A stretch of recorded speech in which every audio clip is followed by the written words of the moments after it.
Yo, what's up, Sci fam? Let me show you how to make a copy of your assignments.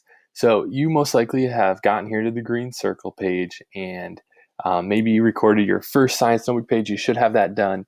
And then it's time to start the YouTube binge. Once the YouTube binge is done, and once you find that on Google Classroom, the next thing you're going to need to do is a Google Docs assignment titled, What Are Viruses?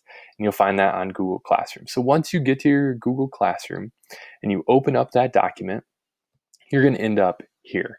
And it says that you need to request edit access or share it, but we don't want any of those options. You need to make your own copy of this so you can edit it. If I click around on this right now, it's not letting me type in the boxes, and that's where you need to type your answers after you read the instructions and follow the directions.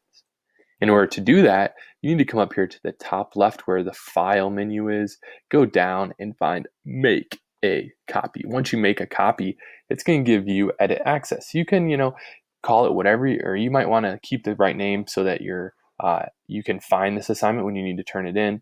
You can put it wherever you want. I have a science class folder, so I'm going to make sure that mine's in my science class folder, and then I'm going to hit select. It'll save it in my science class folder. That way I can find it later. I'll hit OK. Now it's going to pop open my own version of that same exact assignment. Since it's a copy, I can now edit. So this first part, I need to visit this link and read some information, and I need to answer this question based on the information I read. And I need to answer, how do viruses reproduce? Well, I can type my response here now because, it's my copy of the assignment. So once I'm done, I'll type all my responses, I'll turn it in.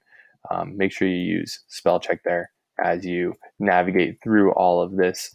Use your tools, but that's how you do it. That's how you make a copy. And then it would be this document that you actually turn in to your teacher.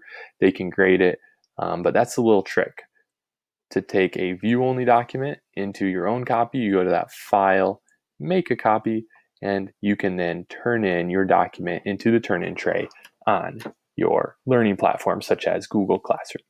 All right, see ya.